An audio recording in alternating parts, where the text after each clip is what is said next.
क्या आपके चेहरे पर आ गई है असमय झुर्रियां, त्वचा पर काले दाग या फिर ऑर्थोराइड्स प्रॉब्लम जैसे कि कमर या घुटनों का दर्द, बालों का झड़ना और असमय बालों का सफेद होना, सीने में जलन, पेट फूलना तथा एसिडिटी और इन सभी प्रॉब्लम से आप हो गए हैं बेहद परेशान। तो अब से आपको इन सभी से मुक्त करने के लिए और सभी परेशानियों पर पक्का और सफल आयुर्वेदिक उपचार का लाभ उठाने के लिए काले आयुर्वेदिक पायल्स लेजर हॉस्पिटल लाया है समस्याओं पर निवारण। आज ही आइए नागपुर के सबसे अच्छे हॉस्पिटल काले आयुर्वेदिक पायल्स लेजर हॉस्पिटल में, जहां आपको मिलेगा इन सभी समस्याओं का निवारण। हमारा पता Kale Ayurvedic piles laser hospital, Umred road, Dighori bus stop के पास, दिघोरी, नागपुर। संपर्क करें 7558387070 या फिर 9423105824।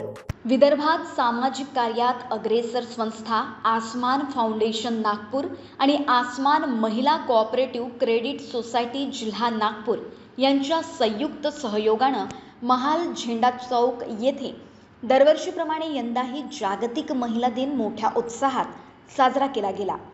कार्यक्रमाची सुरुवात दीप प्रज्वलन करून प्रमुख अतिथी doctor Ruchi Jain hope for hopeless कार्यक्रमाअंतर्गत दिव्यांगासाठी कार्यरत समाजसेवी विशाखा पाध्ये, समाजातील गरीब विद्यार्थ्यांसाठी निशुल्क संगीत शिक्षण उपलब्ध करून देणाऱ्या संगीत विशारद समाजसेवी मेधा गिर्हे, अध्यक्ष आसमान महिला सोसायटी नरेंद्र विंचुरकर, सुप्रसिद्ध ज्योतिषाचार्य डॉक्टर रवी गिर्हे, अध्यक्ष आसमान फाउंडेशन नरेश शेंडे, सचिव डॉक्टर साधना थोटे, विभा विंचुरकर यांनी केली।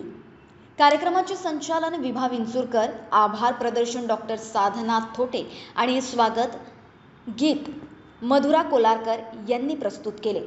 या प्रसंगी क्रांतिज्योती सावित्रीबाई फुले यांचे स्मरण करून त्यांच्या प्रतिमेला माल्यार्पण केले गेले।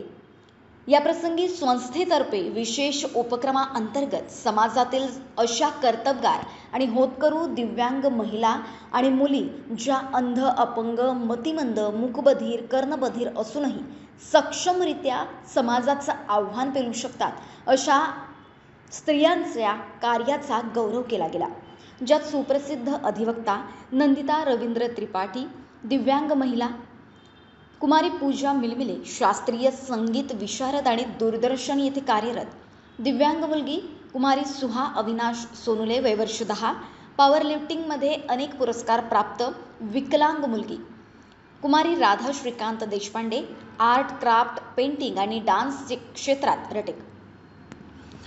डान्स क्षेत्रात उत्तम कार्य करणारी मतिमंद मुलगी भाग्यश्री तित्तरमारे, कर्णबधीर असूनही आर्ट, क्राफ्ट आणि ब्युटी पार्लर चालवणारी महिला कुमारी रुखमा गणपत भोयर, कर्णबधीर कामकाजी महिला, मूकबधीर निवासी शाळा सावनेर, कुमारी दीपाली गंगाधर गोखे, कर्णबधीर असूनही सहाय्यक कला शिक्षक पदावर सावनेर येथे कार्यरत कुमारी वर्षा हेमराज भलावी, वर्ग 4, कर्णबधीर असूनही शिक्षण घेण्याच्या जिद्दीनं सावनेर येथील मूकबधीर शाळेत प्रवेश, अशा जगावेगळ्या दिव्यांग मुली आणि महिलांना स्मृतिचिन्ह आणि भेटवस्तू देऊन सन्मानित केलं गेलं।